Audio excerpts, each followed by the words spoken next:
for Brackley Town. Referee blows his whistle. It's going to be Hayhurst instead. And it procures the save from Bobby Jones, going to his of Jones as Gadger and Devon Matthews have a little to do just shy of the penalty spot. Now long ball going forward up towards Little. It's just managed to turn Will Hayhurst. Cross goes in. It's a lovely ball as well. McHale!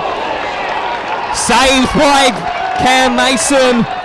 Short to Murrumbidgee just up ahead of him. Now this is Ricardo Calder to Roberts.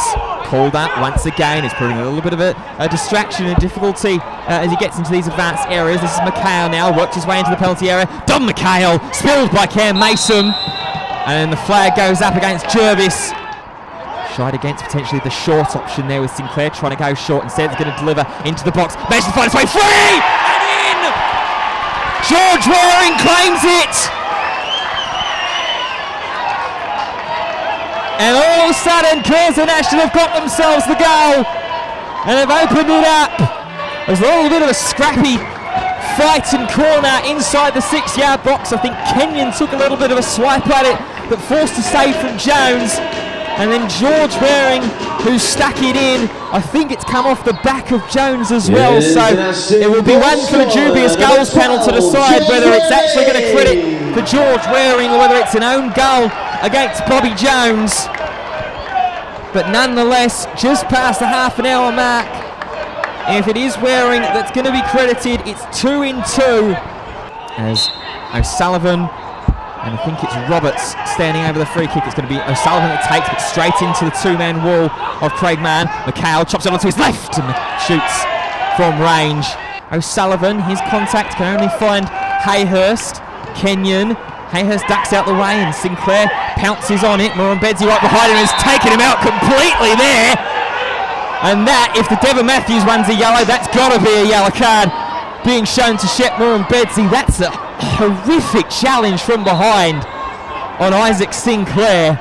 Barring any yellow cards from other cup actions, does mean that he's going to be spending a game on the sidelines. Just after the half an hour mark by George Waring, who's trying to put some pressure on Zach Lilly. Long ball going over the top. Offside flag stays down against Jake Jervis. Plays the ball towards the front of the penalty area. Matthews hasn't tried, managed to rotate it through. McHale, great pole line clearance from Jordan Richards. Mason was beaten. And then a great slide in there from Will Hayhurst to keep this counter-attack opportunity alive. Here's George Waring. If they play this right, this could really bear dividends. This is Barton now, just holding off his run as he goes through the heart of attacking midfield. Story on this near right-hand side, little heel-to-heel flick to try and work his way centrally. Now Richards, short to Story once again, looking for options, being faced up by Gadger. Drives towards the centre of midfield. Mann shapes to shoot on his left, then trying to scurry away again from Murrumbidgee. Here's Craig Mann! He spilled it and it's in! Bobby Jones with an absolute howler on debut. It's a goal gifted to the boss, Craig Mann. I believe it's his first goal since taking charge of Curzon Ashton this season. Curzon Ashton goal scorer, number 21, Craig Mann. And just like that, it's Curzon Ashton 2, Brackley Town 0. It was great transition, such a quick transition from defence to attack. All started with the goal line clearance from Jordan Richards. Found its way out to the far left-hand side of the ground. A slide from Will Hayhurst to keep the ball alive.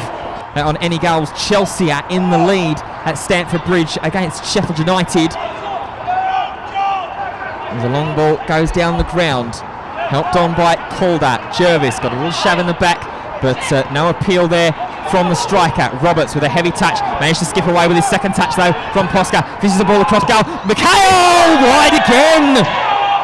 Don McHale, how on earth has he missed that? That's the second massive chance when the ball has been fizzed at his feet. Rushall Olympic 1. Scunthorpe have doubled their lead against Chorley 2-0, and Spennymoor have drawn level against Buxton 1 apiece as things stand at the moment. As the ball is fed all the way back to Jones. Now Zach Lilly, who's dispossessed here by Isaac Sinclair, and it could be an opportunity for the third. Just flashes past the left-hand post. Mann was going in there again, but decide to just pull out of the potential challenge. Here is Calder. Now this is the first involvement for Armisen. About 25 yards out, straight forward and closing. Here is Armisen, saved by Cam Mason. Diving to his right-hand side, and unsure whether it was... We'll get ready to deliver this one into the box as opposed to the short corner routine that they threatened earlier. Up towards the back post, free header, saved away by Cam Mason, still alive in there. And it's just going to go all the way out of the penalty area for now. Still alive though. Little puts this ball into the box. Back post, flick for Armisen. And then Roberts skies the chance right over the crossbar. Backwards to Gudger it will go. However, just 14 minutes plus stoppage time for Curzon to weather the storm. Calder on this near left-hand side of the ground, trying to work his way away to put the cross in. It's a very high cross over towards the far side of the ground. Armisen manages to keep it alive with a touch. Now all the way back out, up 25 yards out from goal. This is Zach Lilly. He's managed to find himself in a shooting opportunity. And the touch and deflection on made it hit the post. Forced backwards, deeper into his own attacking half. Moran Bedsy now. To the right-hand side still, centrally however though, for Zach Lilly. He's going to look to try and take the game on himself, takes the shot on as well. And potentially a little bit more of an acrobatic dive than the shot necessitated, but inside the crowd and the players out on the ground level. Now the throw-in is finally taken by Richards to the feet of Reece Hughes, who drives right on the edge of the penalty area, and once again the shot that was fired off just spilled initially by Jones. Turner, beg your pardon, that's Lilly, sliding but somehow managing to find a pass. Lilly takes back over once again. This is now Ricardo Calder on this near left-hand side of the ground, being stood up by both Richards and Reece Hughes. Cross manages to go in, manages to find its way in the end to Zach Lilly, who just managed to fire a shot off, but Mason ready to take this set piece. Down towards the byline it will go to Spencer. He managed to find his way there. Now Hughes, nice little give back to Spencer. Once again, across the face of goal. Moles has to try and work away from the men. Manages to set this one up. It's Hayhurst. Wide left. In the end,